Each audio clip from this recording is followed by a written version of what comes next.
Vocês sabiam que Jesus é o fundamento da realidade? E que conhecer a isso tem uma importância não só de informação, mas uma importância para a nossa vida no geral. Nós conseguimos saber o que fazer porque nós conhecemos a Jesus. Jesus, lá em João, está escrito que ele é o Logos. E o Logos é a razão, a lógica, tudo que governa e estrutura a realidade.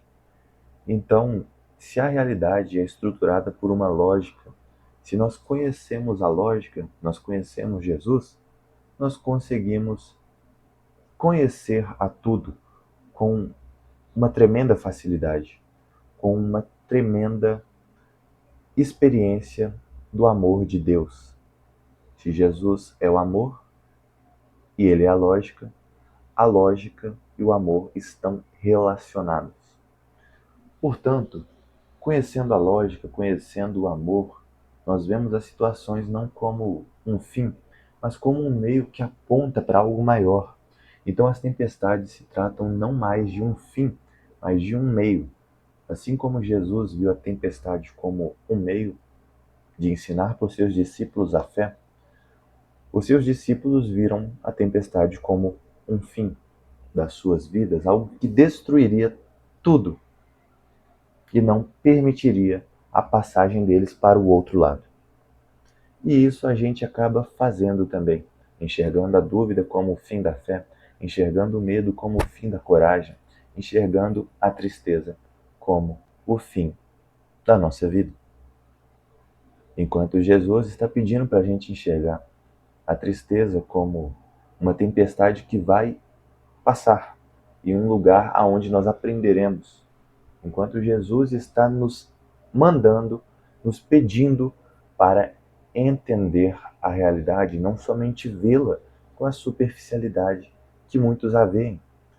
Não vê somente a tempestade, mas vê Jesus, que é a lógica por trás da tempestade, a razão por trás dela, que estrutura e que permite que ela esteja ali para que nós possamos enxergá-lo no meio de toda a escuridão do pecado, a verdade e o amor de Deus, que está presente nas provações, que está presente em todos os momentos. Basta entendermos e não somente vermos com superficialidade. Então, o amor se trata de você reconhecer Jesus em cada situação e não de reconhecer e conhecer Jesus em cada situação e não somente de conhecer só de ouvir falar, não somente de só ver com superficialidade, mas como está escrito no hebraico, yada, o verbo para conhecer, e experimentar a Deus, ter uma intimidade que vai além de ouvir falar, porque os fariseus, assim como muitos cientistas, só conhecem Jesus de ouvir falar, só conhecem a lógica de uma forma distante, mas nunca buscaram experimentar. Por isso que o verdadeiro cientista, ele é cristão, porque ele conheceu não somente por esforço, mas principalmente pela graça, a lógica que rege o universo. Se nós conhecemos Jesus, conhecemos a realidade, conhecemos o que ela quer nos dizer, nós também saberemos o que fazer. O Espírito Santo, ele fala principalmente, ou pelo menos muitas vezes, com as situações que estão sendo apresentadas para nós. Então, nós vemos em uma situação o que o Espírito Santo está querendo nos mostrar, porque nós estamos enxergando com com a lente que ele nos colocou para enxergar. Jesus, com todo a sua sabedoria, todo o seu amor e sendo sabedoria, ele disponibilizou para a gente ferramentas para conhecermos a glória dele. Para a gente não enxergar mais a situação, mas enxergar o que a situação está dizendo. Ou não enxergar a tempestade, mas enxergar a pessoa que está por trás e na soberania daquela tempestade. Ele disponibilizou a palavra, a Bíblia. Ele disponibilizou a nossa mente, a gente consegue ter revelações não só com base no livro da Bíblia, mas também pensando e observando a natureza. A natureza, eu digo tudo, tudo mesmo.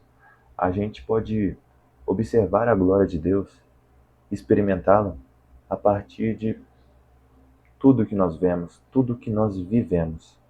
Afinal, o Logos está em tudo, estruturando e mostrando o seu amor em cada situação. Tanto que um dia eu estava reparando que até mesmo as árvores, quando a gente está olhando elas em um dia triste, não que eu estava triste, eu não estava triste, mas eu estava reparando nisso, que quando a gente olha para elas num dia triste, a gente consegue ver que elas também estão tristes. Por quê? Porque Jesus está triste com a nossa tristeza. Ele está chorando quando a gente chora e se alegrando quando a gente se alegra.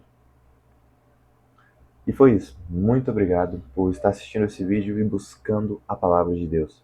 E até mais.